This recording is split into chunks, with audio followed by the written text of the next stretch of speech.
Howdy, folks. Welcome to another episode of the Preparedness Podcast, the podcast that brings you the best in preparedness information. My name is Rob Hannes. You can email me at rob@prepcast.info, and you can find us on the internet at www.thepreparednesspodcast.com. We are continuing our podcast on the family communications plan, and I want to jump right into it as soon as we hear from the sponsor, and then we'll get right back into the information. Hi, folks. Rob Hannes here from the Preparedness Podcast. You know, as preppers, we need to be looking at growing our own food. Whether you've been growing a garden for a while now or are just starting out, seedsnow.com is a great place to go check out for seeds. If you're an experienced gardener, then you know what seeds you want, and seedsnow.com has got them. But if you're just starting out like me, you may not know where to start, what can grow in your area, or even how to approach it. Seedsnow.com can help you. They've got a ton of seeds. They've got several ways that you can go through and find the seeds that you want. Even if that means that you start small by picking one type of plant and growing it in a container or a small garden, or even if you decide to go and get some herbs and start growing those herbs, you need the experience. You need to start now. Seedsnow.com has heirloom non-GMO seeds. This is important because these are the seeds that don't have all that gunk modified in the genetic code of the plant. This means that you can take the seeds from this year's harvest and plant them again next year and grow a whole new crop, and you can keep doing it over and over again, unlike the seeds you get from the big box stores. So get your seeds now. Start learning how to grow a garden. Start learning how to provide food for your family through the soil that's underneath your feet. Food is going to be critical coming up, and there's no better way than to provide for your family than growing your own food. Seedsnow.com. All right, so I've covered VHF and UHF, and I've given you a pretty good synopsis of amateur radio use. The thing to remember about amateur radios is that there's a wide variety of radios available. You can get micro HT, which are really, really small radios that are for like maybe one band. You can get dual banders that have multiple frequencies, you know, VHF band, UHF band. You can get all sorts of mobiles and desktop units that cover a wide arrangement of frequencies and bands and modes. Modes are what type of communication is being used. So like AM and FM, which you're very familiar with because that's what we have on our car radios. AM is amplitude modulation and FM is frequency modulation. Those are modes. There are other modes. There's digital modes. There's also a single sideband, which I'll talk a little bit more when we talk about CBs. But you can get all of this in amateur radio. Amateur radio also allows you to use a lot more power than you can use with any other citizen frequencies that are allowed. So I really think that it is the best option for many, many reasons. Now, if you don't want to get a license or decide that until you get a license, there are some other options that you can look at. The first one I'm going to talk about here, probably everybody has heard of, and that is FRS, or Family Radio Service. This is in the UHF band, and you're limited to 1/2 of a watt. You also have a fixed non-removable antenna that you're allowed to use. So whatever comes on the FRS radio, that's all you got. You can't do anything more than that. The FRS service is part of the GMRS band, but at a reduced transmit power. The advantage of this is you don't need a license. The radios are very, very common and tend to be relatively cheap. They're really only good for very short communications, perhaps around the house or a small building or a small piece of land.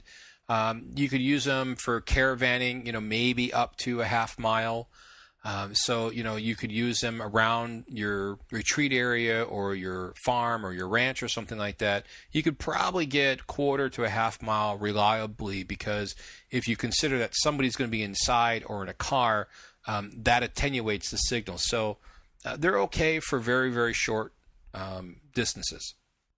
Oh, just a note here before we go on.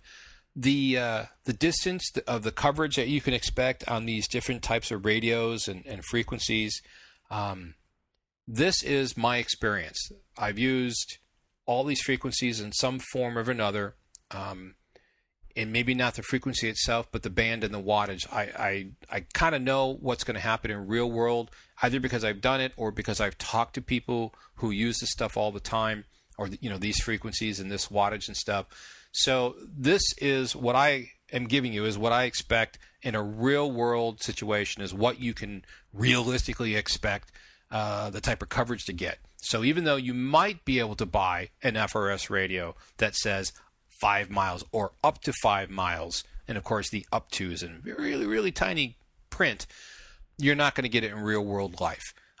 Sometimes it's really hard to get 5 miles with a nice, well constructed amateur radio and a rubber duck antenna pushing 5 watts. It's very difficult to actually do that.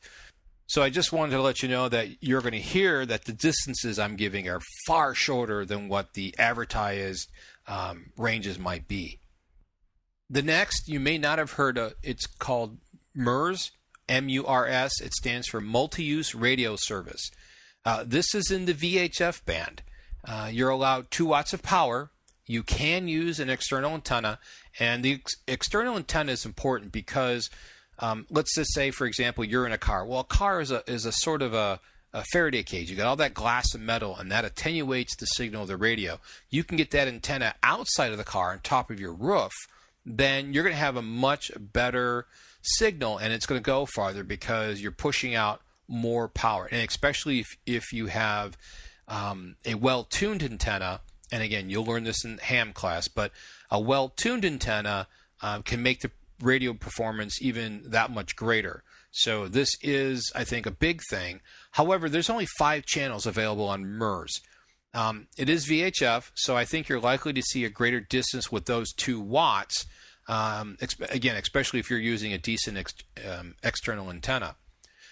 One advantage is there is no license needed, and there are some repeaters on the MURS band. Now, I have no experience with these. It's just there's websites out there that'll tell you where they're at and how to use them and stuff. And if there is one near you and it's open for use, that can extend the range of your radio. The next available radio for citizens is GMRS. That's General Mobile Radio Service. This is in the UHF band. It has a total of 23 channels, and you can use a full 5 watts of power and an external antenna. However, the caveat here is that the 5 watts is effective radiated power, and that's not the same thing as 5 watts, because you could take 5 watts and put it through a high gain antenna and get an effective radiated power that's greater than 5 watts. Typically, though, you probably don't have to worry about this, but it's something to know. And again, you can learn all about ERP and stuff in the ham class. You do need a license for this, though, and I think that's because you're using the 5 watts and you can use an external antenna, and they want to be able to track you, not track you as far as like keep tabs on you, but you need to have a station identifier, so if you're bleeding over into somebody else's band, they can basically knock on your door and say, hey, you may not know this, but your radio is bleeding over into this other band. It's actually a very good thing. That is actually how the amateur radio frequencies stay clean. If you ever listen to CB, you know how foul and dirty and cluttered and junky those bands can be, and that's because there's no regulation there. There's no license. People can get on and be completely anonymous. They can get away with all sorts of stuff. Amateur radio, the reason that it's so clean and that you don't have people doing that sort of stuff that you find on the CB bands is because we police ourselves. The amateur radio community is very good about tracking people down who are misusing the frequency and basically shutting them down. And that is a very good thing because that keeps the frequencies very clean, very clear, very open, and it allows you to actually have very good communications. There are also repeaters for the GMRS band, and again, I have never used these. I don't know anything about them. I don't know how well they work. I don't know if they're still in service or not. But again, this is something that if you're going to get into, you can go online and find a whole bunch of information about where these repeaters are and stuff like that. This brings us to CB, or Citizens Band. CB, I actually kind of like CB or a certain aspect of CB, because the CB band is sometimes referred to as the 11-meter band, which is very close to the 10-meter band in the ham radio. It was popular in the 70s and 80s, as I'm sure you know. And there are 40 CB channels found from just under 27 megahertz to basically 27.4 megahertz.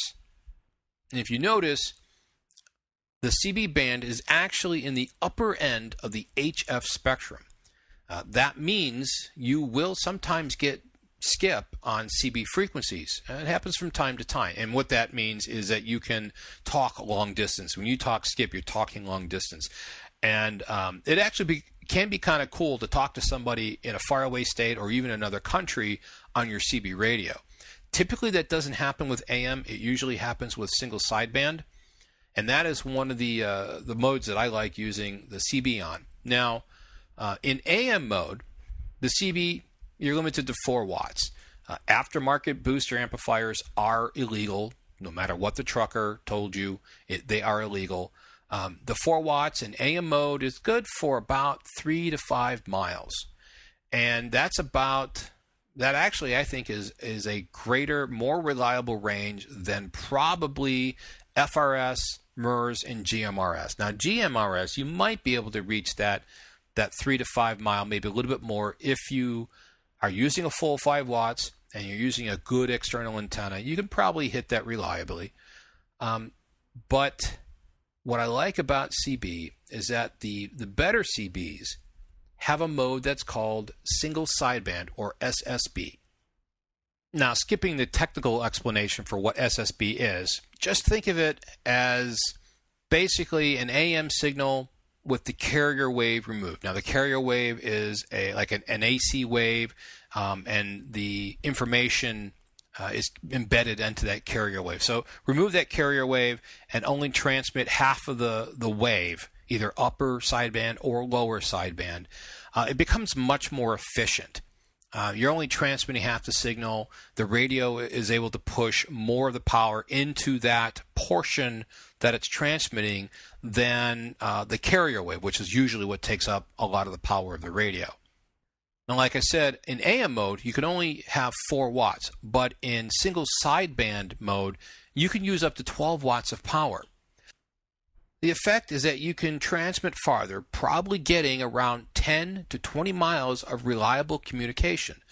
Now, transmitting, or I should say listening to somebody in single sideband mode has been described as listening to somebody who sounds like Donald Duck, but you can transmit a lot farther, a lot more reliably. Just to clarify, reliable communication does not mean that you can talk to the other radio no matter what.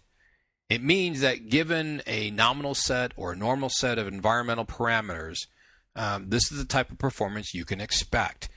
Using radios in an urban downtown area with large, tall buildings made of metal and glass and concrete, you're going to get a lot different result than if you were in a forest or on a lake or on the prairie. It all depends on what's around you. You need to keep that in mind. So if I say you can get 10 to 20 miles with your single sideband CB, that is typical performance. If you're trying to talk to somebody on the other side of a mountain or a hill or something like that, or on the other side of a urban area, you may not get that type of performance because you have to take into effect that everything between you and the other radio is absorbing or redirecting or blocking your signal.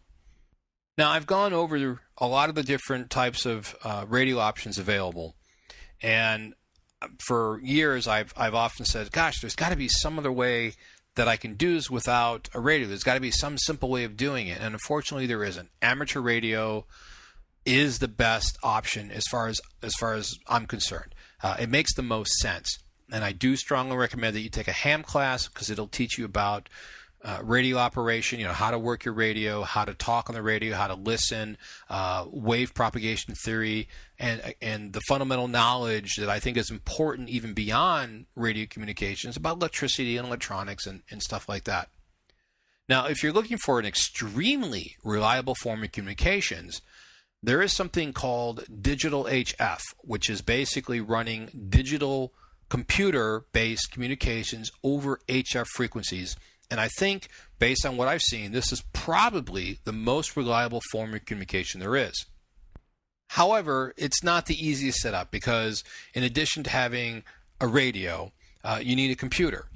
And because it's HF frequencies, you're talking about a long or a very large antenna, because HF frequencies are very long, so you need a long antenna. You need to connect to the computer. You need to run software in order to interpret it. However, the stuff that I've seen and played with, very, very reliable. And the reason it's reliable, and yes, I think it is more reliable than Morse code, and that is because I have seen the computer pull a message out of static. Static turned up, listening very carefully, I cannot hear anything in, but the computer can pick out the signal and pull out that digital message and translate it to text that you read on the screen. And the reason I think it's more, I won't say it's more efficient, but it is more reliable because Morse code relies on the fact that you have to hear the beeps in order to pull that signal out. And if you can't even hear it, then you can't understand or interpret the Morse code. The computer can do this. I've seen it done. It's amazing. And it allows you to basically set up like a little bulletin board message or emails where you can pass around messages and you don't even have to be there. So if you're trying to get a message to your MAG or team members or your treat area or something, you can send out this message and it will continue to try to be sent until it receives, or until it's received at its intended receiver. So it's a very, very reliable form of communications. It's very hardy, and it's kind of like sending emails, but without the internet. So it's a rugged, reliable system. However, the what it takes to set up is a little bit more than just having a simple handheld radio, but it is something to consider. All right, that pretty much covers the radio communications that I wanted to go over. There is another form of communication, though, that I think you should consider for your family communication plan, and that is a dead drop, or messages or flags left in a specific area. Dead drops are useful for leaving messages for people, but don't want to make it obvious that it's a message. Using a hidden area is a good idea, but a cryptic message in the open is probably a lot better. For example, if your spouse tied a red scarf on your door as your family evacuated, you would know that they left and where they went simply by looking at the door from the street. Now, if you had 4 different rally points, you could have 4 different colors, each color meaning a different location where they were headed. Actually, instead of a scarf or other fabric, I would suggest using engineering tape. It's not sticky tape, it's basically like tape that's not sticky. Usually it's a fabric or some sort of plastic, and it's a marker. I'm sure you've seen these either in construction sites or even if you've gone hiking or been in the woods. A lot of times people use engineering tape to mark their path or their trail. Engineering tape comes in various colors and is highly useful for this sort of communication marking. Now, these types of markers could also be used along the route. In other words, along your pre-selected routes, you should have identified locations where you can safely stop. They should be marked on your map, and everybody that is responsible for driving should know the map, know the route, and know where these locations are. Now, if the party that's ahead of you decides to change its destination to another rally point for whatever reason, all they need to do is tie a color marker to something in that location where it would be obvious to you. You would obviously see it. Now, when leaving a mark or a flag like this, the person leaving it should write the date and time along with their identifying code on it. I suppose it could be their initials or, a hash mark or something like that you guys know who it would be. Now, this is a simple form of communications that instantly tells you where your people are headed. And when inspected closer, you know when they were there and who it was. And you can know all this without giving up any operational security on who you are and where you're going. If somebody else were to look at that flag, the only thing they would know is the date and time. They wouldn't be able to discern anything else. Okay, let's talk about the plan for a little bit. You need to have a plan. Your family communications plan, you need to know how to communicate, but you also need a plan for when you can't communicate. And the most important aspect of your plan is this: knowing who will do what in an emergency and where they are going to be. This is especially important when you can't talk to one another, whether it's through internet, texting, phone, radio. If you know what people are going to do and where they're going to be, it's a lot easier to meet up and get things done. So if you have kids in school, know what the school's emergency plan is. Knowing this gives you an idea of how long you have to pick up your kids and what the school is going to be doing in a response to a disaster. You'll need an emergency plan for picking up your kids from school. Who is going to pick up the kids? If you and your wife or you and your husband don't determine who is going to pick up the kids, then you both may be scrambling to do that, which is a wasted effort. Somebody needs to do that while somebody else does something else. Or perhaps you find it better that you will both go to pick up the kids, but you're going to meet at a rally point nearby the school, so you're not wasting time and crossing paths. You pick up the kids, we will wait X amount of time here before we move to here, or we're going to go right home and stay there unless we need to evacuate, then we're going to do X, Y, and Z. Again, having a plan tells you what people are going to be doing, where they're going to be, so you know what to expect. So you know that if you are stuck in traffic and instead of being home in 30 minutes like you thought you might, it's actually going to be an hour, well, you know where they're going to be or what to expect, and they know what to do if you're not there. This is critically important. Now, the kids themselves need to know that if they are released from school for whatever reason, they need to know what they're supposed to do. Either wait at a prearranged rally point near the school or start walking home along a pre-designated route. You probably also want to put this information into a special area or pocket in their backpack so if they know they can pull out this piece of paper, maybe even laminate it so it doesn't get destroyed, and it'll tell them, stay with school. If the school releases you, go to this point and wait, or go to a neighbor's house or a friend's house, or start walking home along this route. That way you know where they're going to be. Of course, your kids should know how to dial 911 and when to dial 911. As I mentioned before, you need to have rally points. I think I did a weekly tip on this not too long ago. You need to have rally points, and you need to know where people are going to go. If they have to evacuate, you need to know where they're going. If they just suddenly have to leave the home, and you're like, I don't know where they went, and you're guessing, well, they could go to my mother-in-law's, they could go to my sister's, they could go to our friends, and you have to start driving all around to find out where of these 3, 4, 6 places they may be. You're wasting a massive amount of time, and you may suffer a heart attack from all the stress just trying to find your family. Whereas if you knew where they're going to be, you could alleviate a lot of that. Your plan should include a list of work and school addresses and phone numbers. I would also subscribe to whatever emergency communications that they offer, the school, the work.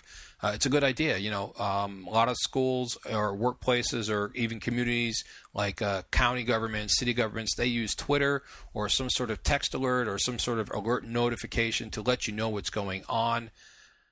You need an out-of-state contact that you can use as a message board.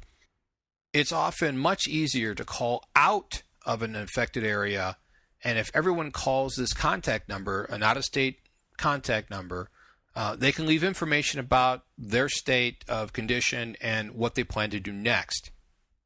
And if you make it so that everybody knows that they should call this number and leave a message of how they are, where they're going, what they plan to do, that when people call this number, they can get updates. And it's one form of communication that probably has a much greater chance of working than trying to contact each other in the affected area over cell phone or even landline. Oh, speaking of landline, I forgot to mention this at the beginning of the podcast. Most people will try to contact they'll try to call out on their cell phone when something happens. You may want to try a landline. Landlines don't have to go through the cell network, and you might have a slightly better chance of getting through. Just something to keep in mind. In addition to having work and school addresses and phone numbers, you should have any medical information that you need to know about your family, or even with the person itself, like a school children or something. This includes doctors, pharmacists, and anyone that may need to be contacted regarding a medical condition. They need to have that information. Also, and I think this is important because we've seen this just with Hurricane Sandy, you need to have a way to charge your phones from alternate sources. I think the best three methods to include would be a wall charger, a car charger, and a USB charger. Those are probably the three most likely forms of electrical power that you're going to find. So that pretty much wraps up Family Communications Plan. The important things to remember are that you need to have a plan. You need to know where people are going to be and what they're going to do. That's the most important thing. And the best way to get a hold of somebody is basically through amateur radio. That's going to be your best option. Until next time, folks, enjoy life, enjoy the holidays, and be safe.